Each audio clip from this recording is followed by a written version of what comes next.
On May 4, 2023, the Russian authorities arrested two female theater artists, playwright Svetlana Petriychuk and director Xenia Berkovich, whose 2021 production of Petriychuk's play, Finist The Bright Falcon, had won the dramatist a Golden Mask, a prestigious theater in Russia.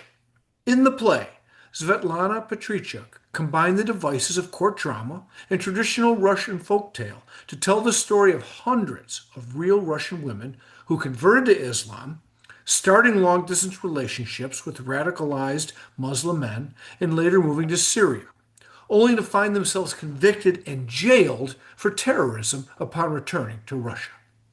Shortly after it was performed by the theater collective Daughters of Soso, the work was denounced by the ultra-conservative Russian National Liberation Movement, NOD, for allegedly glorifying the Islamic State and justifying terrorism. Anna Razumnaya has translated Petriychuk's play with permission from the playwright's spouse and acting agent, theater director Yuri Shekvetov. This performance of Finist The Bright Falcon is presented by the Curtain Call Theater Company of Myrtle Beach, South Carolina. Finist The Bright Falcon, a play by Svetlana Petriychuk, translated by Anna Razumnaya, with editorial assistance from Julie Curtis. Character list. Mariushka is played by Kindle Tavarest. The judge is played by Steve Mance. The reader of instructions and questions and name-redacted characters number 1, 2, and 3 are played by Anna Balzer. The narrator, Judge number 2, the Amman, and St. Augustine are played by Paul McCarthy. Scene 1. Instruction number 1, how to conduct a nikah by Skype. Many Islamic scholars deny the possibility of nikah by Skype, citing the book called Rawdat el-Taliban, which says that if someone sends their marriage vows to another person who isn't present, then this represents an indirect declaration, and such a marriage would not be considered valid. However, the early generations of Muslims couldn't have foreseen the technical innovations afforded by our present time. The basis for joining two people in marriage is the presence of the groom, the bride, and the witness. The witnesses must hear the groom's proposal and confirm that they heard it. If the parties to the marriage, as well as the witnesses, can all take part in a joint meeting, and if the witnesses can see the bride and the groom in real time and hear both of them speak, then this solemnization of a marriage can indeed be valid in view of the fact that there's no chance of falsification and the witnesses are not just blindly trusting in voices alone. The protocol for conducting the online ritual is very simple. On the appointed day, the wedding notary will be present at our office, along with the witnesses and the necessary personnel. The ceremony will take place in a tastefully appointed chamber where you and your groom will be virtually present on screens of at least 72 inches. The chamber is equipped with the latest audio and video technologies so that you can exchange your vows without any lag to the sound. After the ceremony, you will receive a certificate and, if desired, video footage from the camera at the front. For any questions, please contact our office by phone at number redacted. Scene 2. Defendant, under what circumstances did you attempt an illegal crossing of the border between Turkey and Syria Arab Republic for the purpose of entering territory controlled by a terrorist organization which is banned in Russia? This was near the city of Batman, also called Eli by the Kurds. We drove in the car for a long time. It smelled of petrol in the car, and all the inside door handles had been broken off. Two women sat next to me. One of them had a child. When he got tired of crying, he fell asleep on her lap. It grew dark outside. The driver stopped the car and pointed to the field where he said we had to go. I couldn't see a thing and needed to pee. The child started crying again. The crickets chirped. My skirt kept getting tangled in the thorns. I worried I might step on a snake. To stop feeling so afraid, I started repeating a nursery rhyme. Tinker, tailor, soldier, spy. Do you know it too? The driver had said someone special was coming to meet us, so when we saw flashlights ahead and heard a dog bark, we were delighted. But it was the Kurdish patrol. They started yelling at us, telling us to lie down on the ground and prodding us with their guns. I fell down and scratched my face, and they arrested us. Were you traveling to Syria to become a terrorist? I was traveling to get married. To whom? To Finist. To Vlad, to Kareem, to Nadir. I don't really know his name, but he is my betrothed, my one and only, my bright falcon. And what were the circumstances of your first meeting? He sent me a message through the online fan club for the Spartak football team. He told me he was 21 and a nationalist. We started talking about life and football, and soon I began walking my dog earlier in the morning and then shutting myself in my room. I'd turn on my computer and a young man of unearthly beauty would appear before me, and then I realized I was in love. And this happened because of football? It was the marshmallows. He'd never talked to me about his family, but then he once told me that when he was very little, his mom used to make him marshmallows. And he said that when he got married, his wife would also make marshmallows for him. So I imagined myself making marshmallows for him. I found some marshmallow recipes online, and it made me feel so good inside. I realized we were kindred spirits. What else do you know about him? I know that where he was born, women stopped wearing boots at the end of March and put shoes on instead. This is how you know spring has come. I know that in his family, all the men's eyes change color from gray to green, depending on what day of the week it is. I know he's a hero. I know that I'm nothing compared to him, but he loves me anyway, with all of my flaws. He used many different names, and I've never seen a picture of him because pictures lie, but the heart never does. When Finist forbade me to talk to other men, I realized he was serious about me. Once, he even blocked me on social media because I'd friended some guy named Vanya, and that's how 3 whole years went by. Bit by bit, he began teaching me about Islam. At first, he'd say very little, but he spoke of it more and more until there was hardly anything else he talked about. And he spoke of it so nicely. It really was interesting, especially what he said about women. He said, it's just a stereotype that women have no rights under Islam. Under her husband's constant protection, every woman can work if she wants, she can stay home if she wants, and her husband has to take care of her all the same. I liked those ideas. And then I decided to convert to his religion. He said I didn't need anyone's help with this, and I needn't go to a mosque either. I should just say some special words and do an ablution over a basin. And I chose myself a new name and decided that from now on I would be called name redacted. And he approved it. How did you take the decision to leave?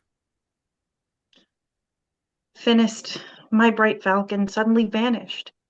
Not a word from him, not a single line. I started eating marshmallows by the pound. I stopped walking my dog. I began praying 5 times a day to rid myself of sinful thoughts.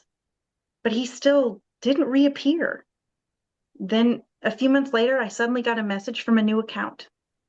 It said he'd gone to the thrice 10th kingdom to wage battle for his faith. He started pleading with me to come and join him. He said I'd be his wife and people would take care of me and that I'd have lots of women friends and life would be wonderful and I wouldn't be involved in war at all. He said that in the thrice 10th kingdom, there are only true Muslims who don't drink or smoke, and they all treat each other well without any negativity. He asked me if I loved him and told me that whoever loves him will wear out 3 pairs of iron shoes, break 3 iron staves, make 3 iron hats threadbare, and gnaw through 3 stone loaves in order to come and find him. And so you decided to go to the thrice 10th kingdom? I ordered myself 3 pairs of iron shoes, 3 iron staves, and 3 iron hats. I opened my piggy bank and I took the $20 I got for my birthday. And on the appointed day, I got a message with my airline ticket attached, and they told me to set off. I wrote to my mother that I was going to university and put an extra skirt in my bag, together with some lacy lingerie from Intermissimi. I bought it previously for a special occasion. And off I went on my distant journey in order to, in search of my beloved Finist the Bright Falcon. After getting through immigration control in Istanbul airport, I donned the hijab. I turned on my phone, and a message with instructions was already waiting for me. Scene 3. Instruction number 2, the correct way to wear the hijab. You will need a square scarf. Pick a lighter satin or cotton scarf for warm and hot weather, or a heavier wool scarf for cold weather. You will also need 2 hairpins or safety pins. Place the top right corner over the bottom left corner, folding the scarf into a triangle. Place it over your head. Its 2 ends should drop over your shoulders. Pin the scarf under your chin. Open your mouth as if to say, "Oh." And in this way, you'll be able to move your jaw and the hijab will stay in place. Now cross the left end of the scarf over to the right and the right end to the left. Make sure the hijab is secure and won't slide off. Remember that the hijab must completely cover your hair and the bottom part of your chin. That area isn't part of your face and should be covered, just like your neck. Girls who let their hair and neck show commit a sin when strange men look at them. Name redacted number 1. My father was a surgeon. In school, I did math and physics, listened to hardcore and punk, watched DC and Marvel movies, and then I read the Quran. It came to me as a shock. It said that our universe is expanding and that heaven and earth were once a single cloud and were separated later. It described the development of the embryo and lots of other things. This teaching couldn't be the work of human being. I thought it was something incomparably greater. Thus, I found my faith and said the Shahada, became Muslim, and prayed namaz. I took the hijab to be the sign of the Supreme Creator's care for me. I began to pray that the Almighty might help me cover myself in such a way as to bless my life here and beyond the grave. Name redacted number 2. When I wear the hijab, I feel protected from outward vanity. It gives me a feeling of integrity and peace. I don't miss the feeling of the wind blowing through my hair.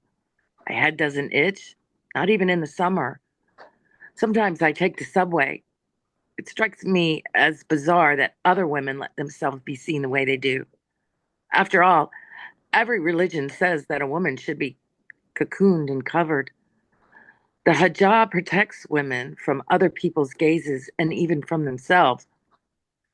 For a woman is a weak being and she provokes turmoil and filth. And that's why we have this great responsibility not to show off our beauty for all to see.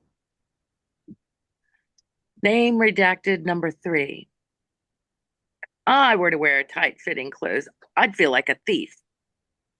I'd feel like I'd stolen something from my husband and given it to a stranger who never did anything for me at all, who didn't pay a penny for my expenses. The hijab protects a woman from the male gaze, from those who look at you as if you were a piece of meat. It also shuts you off from the sins that are all around you in this world. Hijab isn't demeaning. It lifts me up if I ever have a daughter, I'm going to teach her from the start that wearing the hijab is a duty and that she must do it for her own good. Scene 4. Instruction number 3: how to make a halal cake. To make sure that the confection conforms to the idea of halal, make certain that no alcohol is used in preparing it. Even if alcohol is present in microdoses, for example, as an ingredient in the icing or food coloring, it is unacceptable to use that for food. Gelatin made from pig's cartilage is often used by confectioners, but that also makes it unacceptable. The confection should not be decorated with any depictions of living things. It's also important to invoke the Almighty's name when making food. Judge number 2. Dagestan's Tliarada District Court has considered the defendant's case. The defendant, name redacted, born in 1990 in the village of Vitsiatli, Sunta District, is accused of committing crimes under Article 33, Part 5 and Article 208, Part 2 of the Federal Criminal Code. The court has established that she aided the members of an illegal militarized formation under the following circumstances. In November 2011, the exact date and time have not been established, the defendant, name redacted, went to visit her sister. On the same night, at around 11 p.m., 4 members of the Sunta Illegal Militarized Formation, IMF, namely, names redacted, arrived at the domicile.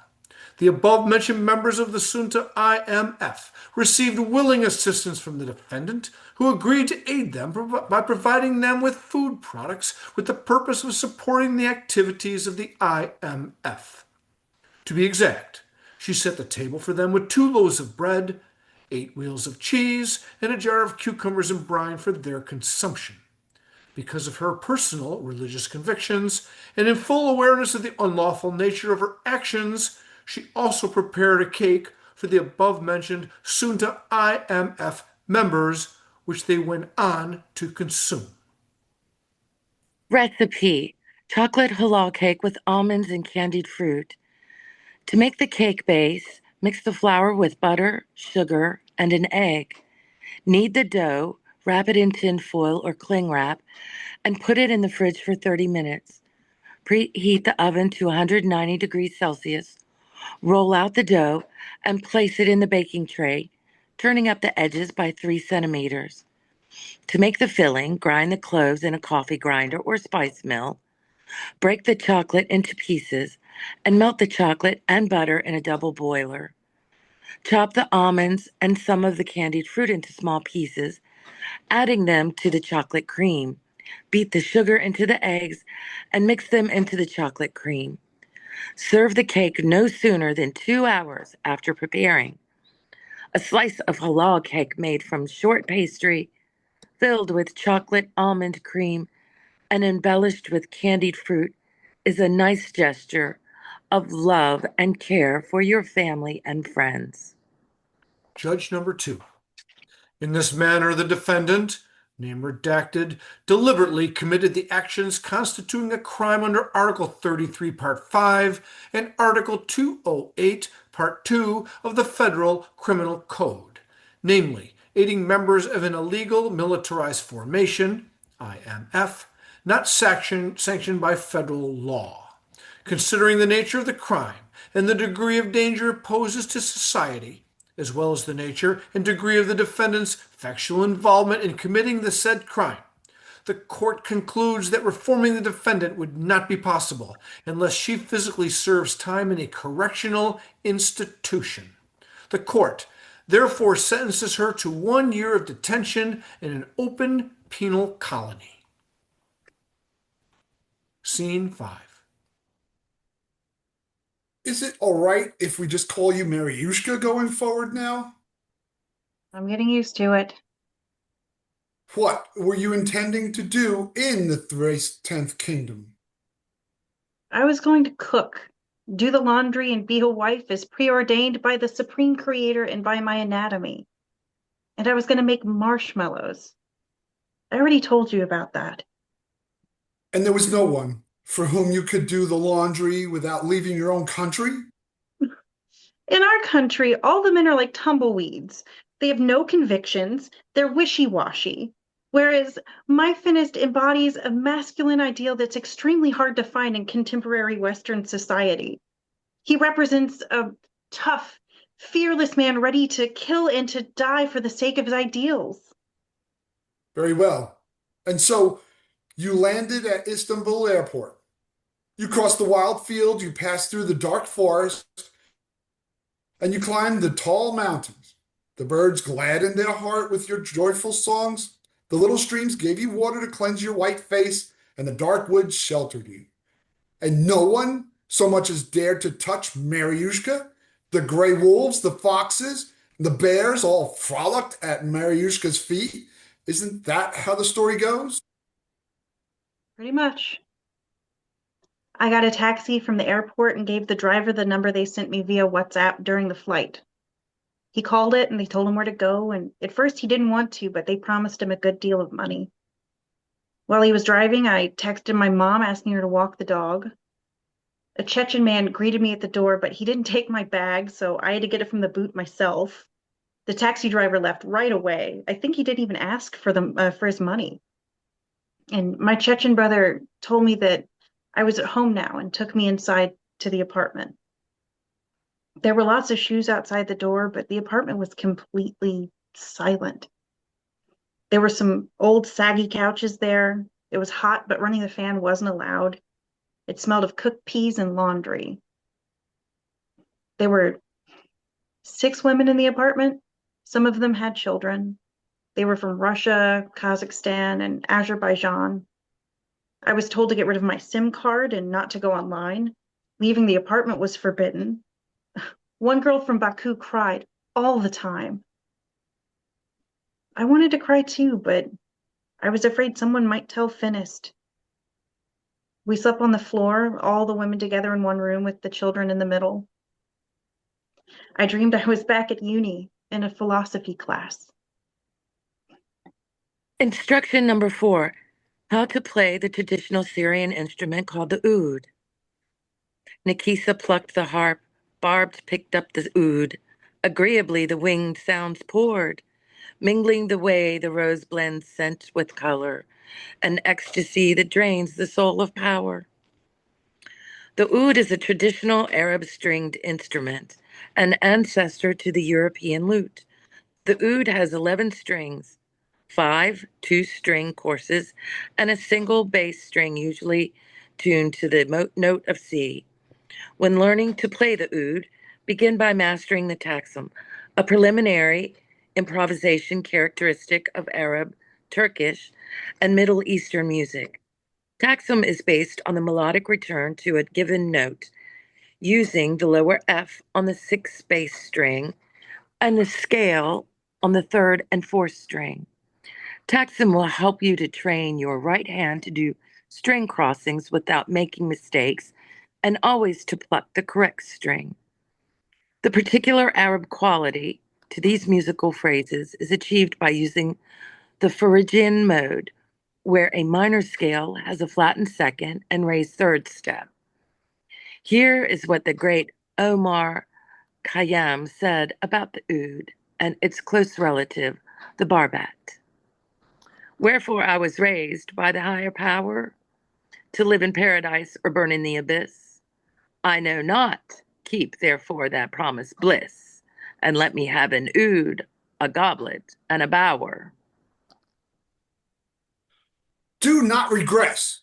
How long did you remain in Istanbul? We spent about 2 weeks there, staying in 4 different apartments. Some women were taken away and others brought in, and then I got a message from Finist. He said it was a tough time for crossing the border and that patrols were everywhere, but someone special was going to come for me and 2 other women. Our Chechen brother took us to the shuttle bus and we left for Batman. When we got there, a Turkman met us at the station. He put us in one car, then moved us to another. While we were traveling, I somehow lost my bag with my passport and all my things. I got very upset because my intimissimi lingerie was in there as well. I had bought it previously for a special occasion, you see. We were getting near the border when suddenly there was a great whistling and a hooting. Owls swirled above and mice came up from their burrows down below, and all of them fell upon Marushka. She looked up and saw a gray wolf running toward her. "Don't be afraid," said the gray wolf. "Jump on my back and don't look behind you." Mariushka mounted the gray wolf and was gone. Up ahead were wide steppes, velvet meadows, honeyed rivers and sugared banks, and mountains so high they propped up the clouds. But Mariushka rode on and on. At last, they came to a field and stopped. And, well, you already know the rest of it. While the Kurdish patrol drove us to the camp, the child who'd been on the road with us stopped crying. His mother only kept smiling. Scene 6. Judge 2. The Durban Municipal Court of the Republic of Dagestan has ruled that defendant, name redacted, joined an illegal militarized formation on the territory of a foreign country in pursuit of goals compromising the interests of the Russian Federation under the following circumstances. In October 2013, she married, name redacted, by performing a Muslim nikah ritual, name redacted, was a member of the Islamic Salafi movement, and he told her that in the Syrian Arab Republic, people live according to Islamic law in a caliphate, though the Syrian military and law enforcement officers oppress them and prevent them from living according to the norms of Islamic law. This, he said, made them join forces with their Syrian sympathizers and wage a holy war, or jihad. He tried to persuade her, nevertheless, that despite the armed conflict in Syria, their associates do live according to Islamic law in a genuine caliphate. He talked about going to Syria with her at the earliest opportunity, to live there and take up arms to fight in the holy war of jihad. Name redacted, wasn't bothered by her husband's plans. In September 2014, they flew together to Sabiha Airport in Turkey and crossed the Syrian border. The defendant's husband was then immediately accepted into the Mujahideen army. He took part in Ribat, guarding the illegal militarized formation's facilities, and received a Kalashnikov automatic rifle with ammunition, as well as camouflage and defense equipment. While her husband was away, the defendant stayed home, cooking for him, washing his clothes, and doing other household chores. In addition, other illegal armed formation members often came to their house, and she cooked for them too and did their laundry. They lived in Raqqa. She and her husband received a monthly allowance of $50 and an additional $35 per child. In January 2015, the defendant's husband died from multiple wounds. In April 2015, she gave birth to a son. In June 2015, she married, name redacted, who also followed the ideas of religious extremism and talked constantly about religion. Her new husband was a member of the Mujahideen unit and was involved in recruiting Ribat guards. He carried his own weapons and took part in the armed conflict with the Syrian government and law enforcement. She assisted him in his life by cooking, doing the laundry, and running the household, and also cooked and did laundry for his friends, members of the illegal armed formation who came to his house. In November 2016, she gave birth to another son. A year later, all of them were arrested by the Kurdish military. On November 13, 2017, the defendant and her children flew to the Russian Federation, where she was detained. The court found, name redacted, guilty of having committed a crime under Article 208, Part 2 of the Federal Criminal Code, sentencing the defendant to 8 years and 6 months in a correctional facility. Scene 7. Question. As-salam alaikum. Please give me some advice. 4 years ago, I went through a nikah, but I haven't seen my husband since and don't know how to find him. Am I still considered to be married? If so, how can I get a divorce if I don't know how to get in touch with him? Natalia, Kaluga region, Russia. Iman. In the name of Allah, most gracious and most merciful. Marriage, nikah, doesn't cease to be valid until talaq, divorce, comes into effect, or until the marriage is dissolved by a decision of an Islamic court or a council of aleems. Regardless of how long you and your husband have been apart, your nikah is still in force. If you want a divorce, you need to take the following steps. A. Make an effort to find your spouse. Ask his family, friends, former co-workers, etc., if they have any information about him. Then you can ask him for a talaq or ask his senior relatives, or else the local muftiyate may assist you in getting the talaq. B. If your vigorous efforts to find him prove unsuccessful, report this to the muftiyate. They will have to contact the Fasca Nika, conduct a Fasca dissolution of marriage, which entails their own efforts to find your husband, as well as a public announcement in a newspaper or another print publication addressed to your husband and asking him to attend the divorce hearing. But Allah knows best. Question.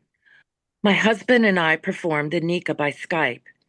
He promised to come for me and take me with him to Morocco, but it's been 8 months and he hasn't fulfilled his promise. He says he must first start a pharmacy and then he'll come and get me. But I can't wait forever. Regina, Kazan. Iman. In the name of Allah, most gracious and most merciful, I would suggest that you have a serious conversation with your husband about whether he's really planning to take you to Morocco in order to live with you. If he cannot persuade you that his intentions for your marriage and moving you to Morocco are serious, you can ask for a divorce. For example, you could set him a condition.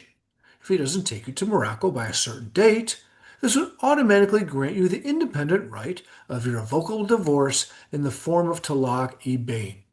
If he agrees to this condition, you will gain the right to free yourself from the bond of marriage. This should protect you from waiting in vain. Yet Allah knows best. Question. My parents are Christian and, to put it mildly, don't approve of Islam, which I consider my religion. In this connection, my boyfriend and I plan to get married without their knowledge. Can we get married in secret from my parents? Olga, Kazakhstan. Iman. In the name of Allah, most gracious and most merciful. Considering all the benefits of being married to a Muslim and your parents' negative views on Islam, a nikah with this man would be both permissible and appropriate. If you marry without telling your parents, that won't be a sin in this case. But Allah knows best. Scene 8. Instruction number 5. How to make a Qurban Bayram greeting card with your own hands. You will need an A4 size sheet of black card. Divide it into 3 on the reverse and make accordion folds along the marked lines. Mark the top and bottom margins of 4.5 centimeters and side margins of 5 centimeters. Use a craft knife to make a cut and fold the card as shown in the diagram. Print out the minarets on a heavy paper and cut out the details for your card. Glue the Kaaba door and the Kiswa, the black stone, and the verses from the Quran onto the card as shown. Cut the page with your greeting into 2 parts. Glue one of them at the bottom of the card and the other on the right-hand side. Embellish the card with flowers and glitter. A 3-dimensional greeting card can be an excellent present for your parents or other relatives. Scene 9. Defendant, did your parents have any inkling of your plans to travel to the thrice 10th kingdom? My parents were too busy living their own lives to be concerned about me. My dear father had gone off to marry a young princess, and my dear mother didn't waste her own time either. I thought I'd start a new chapter and rewrite my family history from scratch so it was nice and solid, like in the manuals for domestic life. As for telling them, I didn't tell them anything. In their minds, people from the thrice 10th kingdom all ride donkeys around the desert and wipe their bums with burdock leaves. In reality, they have everything we have: movie studios, hackers, and innovative technologies. How can I even start to explain? I see. Can I ask you an irrelevant question? Go for it. How can you fall in love with someone without even seeing their picture? Are you completely fucked in the head? Who knows? St. Augustine used to say, Grande profundum est ipse homo, which means the human being is but a great chasm. And it's easier to count the hairs on his head than to name his feelings and the movements of his heart. St. Augustine. Love isn't a fire, but when it burns, it's dire. Love is crass, you can fall for an ass. Please sit down, witness. We'll let you have your say in due course.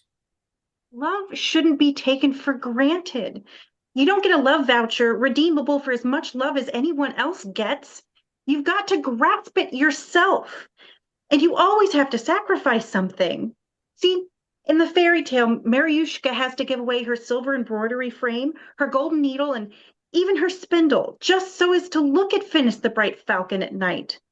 So I thought, if you don't pay something for it, this isn't real love, but only a cheap trifle. I thought I was fated for great happiness if only I just go and grab a hold of it. I thought my love was so enormous and the world itself so small that it was no big deal to travel to that Batman place, and having to deal with wolves seemed just a temporary nuisance. Reason is the heart's fool. Love is the victory of imagination over reason. The heart has no master. Love is as weird as a bird with a beard. I said sit down, you defendant. Why on earth did you drag him along? At home, everybody looked right past me as if I were invisible, and he'd say to me, "My silly little girl," and I would feel real again. Others only noticed zits on my forehead, but he looked straight into my heart because he loved me. Union in necessity, freedom in doubt, love in everything. What sort of a blasted love is this? Were you born yesterday? Couldn't you see? You were being groomed. There must have been a shitload of different people writing to you from that account, one after the other. Everybody knows that. They've even invented some special form of marriage over there. It's called provisional marriage, so they can fuck everybody they want without offending against morality. And all those stupid cows who go there for the sex jihad and are passed around between 100 fighters in 2 years, is that a sacred mission too? It's just debauchery. Haven't you heard about Sally Ann Jones? You could have seen her so often on the news, remember? That 45-year-old whore, she was a punk, a drug addict, used to live on welfare just outside of London. And next, she married a 19-year-old Arab, barely older than her own son, went to Syria with him, and took her child there too, so that he could hack off his own compatriots' heads. And when he got killed, she started recruiting little idiots like you. She called herself the White Widow. White Widow, white as snow. This is who you are. Fucking romantics. Ships of the desert. You're nobodies while you're here, but there you suddenly have power. You're part of a group. You suddenly the elect? Well, there's a little bit of that too. Then cut out all this crap about love. You were just a horny person with childhood traumas. What sort of life did you think you'd have there? Were you going to line yourself a feathered nest in the manure shed? And this wicked guy of yours would come home and cuddle with you like a bunny. He'd come home from work, take off his boots, covered in human blood, and shag you on the couch before he even showered? Was that the family happiness you imagined? Maybe. Much as you understand about it. Or maybe it would have been like the fairy tale. Maryushka's tear would drop onto Finist's bare shoulder, and he'd wake up at once and look at her and press her against his heart. He'd say, "Can you be really you, my dear Maryushka? Did you really wear out 3 pairs of iron shoes, break 3 iron staves, make 3 iron hats threadbare, and find me at long last? Let us now go home together and live happily ever after." And we'd sit down to a great wedding feast. Why not? It's my personal happiness. I can imagine it any way I like. Grace is the conscious activity of a will. aimed towards salvation. As for my parents, you can tell them that the winds never blow as the ships would like them to. It's an Arabic proverb. Finist taught me. Scene 10. Judge number 2. In the name of the Russian Federation, the Kurgan Municipal Court has considered the criminal charges against, name redacted, and rules as follows. As demonstrated during the trial hearing by witness, name redacted, she first met the defendant in 2012, when both of them worked selling groceries in the city of Kurgan, which they did until February 2013. In October 2013, she chanced to meet another acquaintance who told her that the defendant, name redacted, had moved to Turkey and later to Dubai.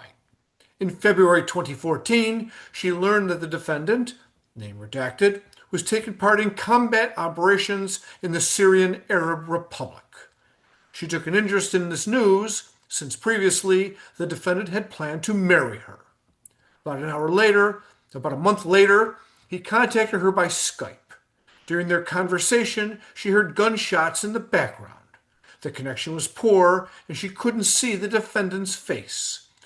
All she could really see was his figure in outline. Later, she started searching the internet for combat videos from the Syrian Arab Republic. She also used the internet to exchange information with women who were married to men taking part in combat against the government forces in the above-mentioned state. A user with the handle White Snow confirmed to her that, name redacted, was taking part in combat operations against the government's military, together with the other persons from the former USSR. She also sent her a video showing the defendant firing a machine gun at other people, and a photo in which the defendant posed with a machine gun. In both of them, he appeared wearing clothes and a mask, so that the only visible part of him were his eyes. Nevertheless, she recognized him because she'd known him well. Later, in both March and April 2014, she spoke with the defendant several times by online voicemail. He never disclosed his exact location, but invited her to join him in Syria by traveling through Turkey. He said that, if necessary, others would meet her and bring her to join him in the jihad, which she understood to be the war against the infidels, that is, the government forces. She realized the defendant was doing something unlawful and reported this to the Russian Interior Ministry's Directorate for the Kurgan region. Scene 11. Today, she goes free, and tomorrow, she'll blow up the subway. Still, if just one person in this whole country would take her in marriage, we could let her out. How about deporting her and stripping her of her citizenship? I sure would like to teach her a nice Orthodox Christian lesson for bringing this shame upon our nation. There's 4,000 comments here. Hey, you, listen! What are you covering your ears for? Look at that. Covering her ears with her hands. Is that what you wanted? To trample our ideals and betray the primordial destiny of every Russian woman? And we just have to keep quiet?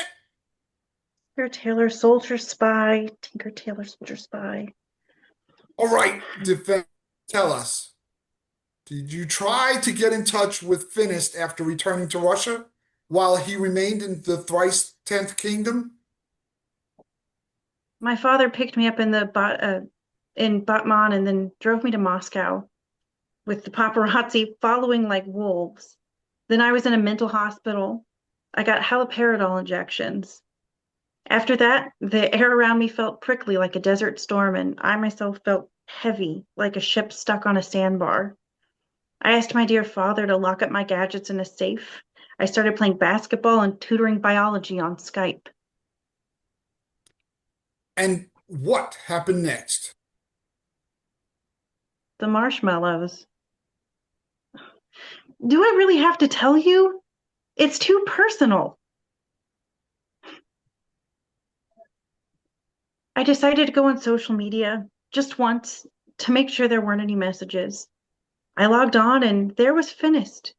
He had camouflaged his message as spam so nobody would know, but I knew right away it was him and that he was worried about me.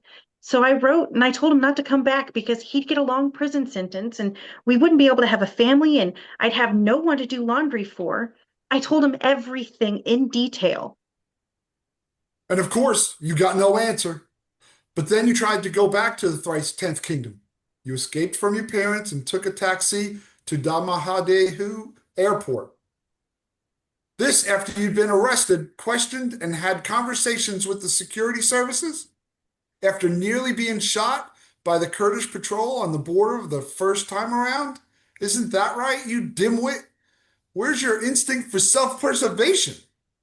St. Augustine said, love and do what you will. If you're silent, be silent for love.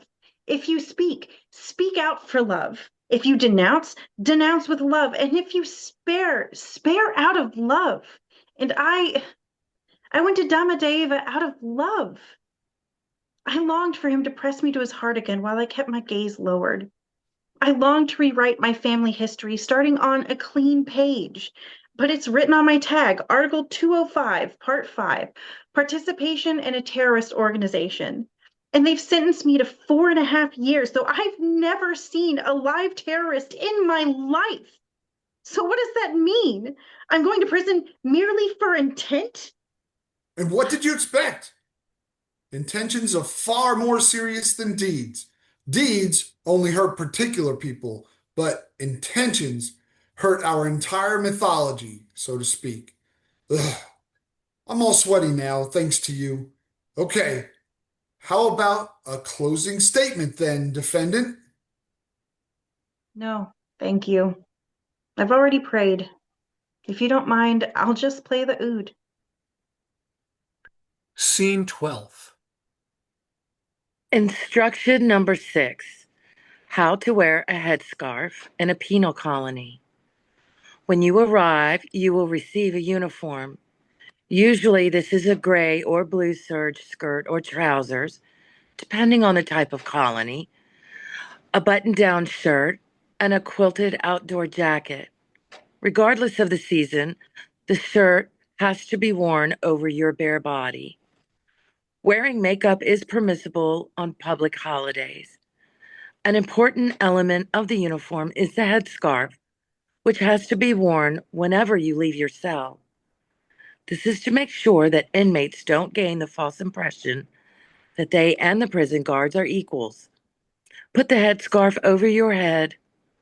The two ends should drape over your shoulders. Tie them under your chin. Open your mouth as if to say, oh, to make sure it stays in place. This concludes our performance of Finist the Bright Falcon. Thank you.